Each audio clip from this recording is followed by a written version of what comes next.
Mahal ka lang kapag magkaayos kayo. Pero kapag magkaaway kayo, nakakalimutan na niya kung sino ka.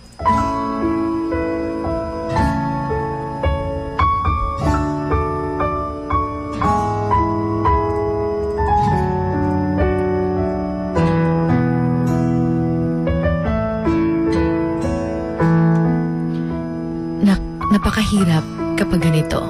Yung feeling na parang wala kang karapatang magreklamo. Masakit sa pakiramdam na mahal ka lang. Na saka lang siya nag-care sa'yo kapag okay kayo. Pero kapag magkaaway kayo, parang hindi ka na niya kilala. Parang nakakalimutan na niya kung sino at ano ka sa buhay niya. Lalo na at may mga panahong nakakapagbitaw siya sa'yo ng mga masasakit na salita. Nararamdaman mong parang hindi ka niya mahal talaga kagaya nung una.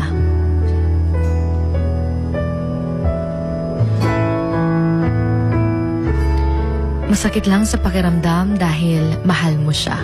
Pero sa kabila pala ng pagmamahal na yun ay yung sakit na mararamdaman mo kapag hindi kayo magkasundo. Para sa iba, mababaw lang yung ganitong sitwasyon. Pero para naman sa iba, talagang mabigat yung ganito.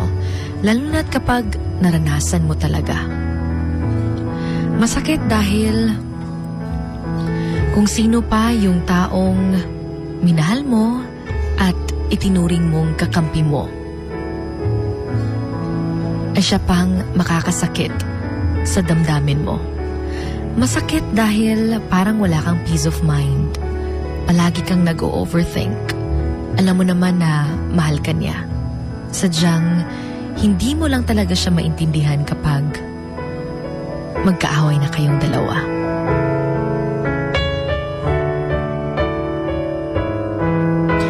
Yung mahirap din na part ay yung kapag nag-e-explain ka ng side mo.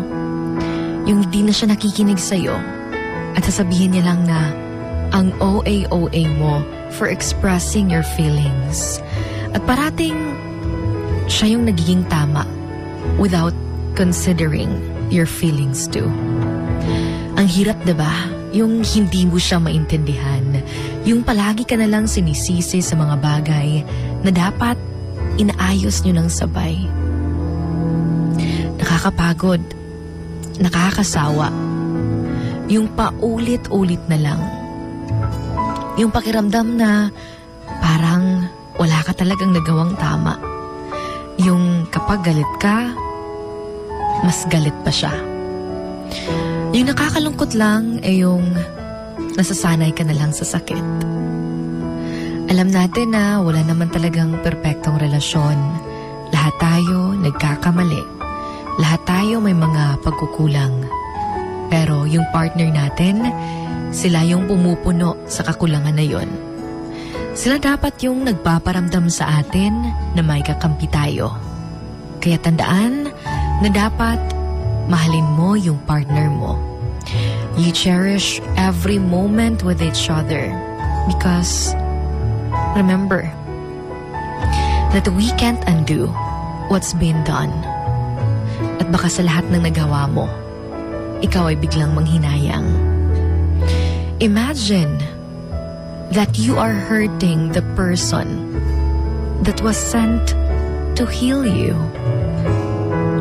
And sometimes, it's actually too late to make things right. Remember that your partner is the best thing you ever lost. And you will realize that when it's too late.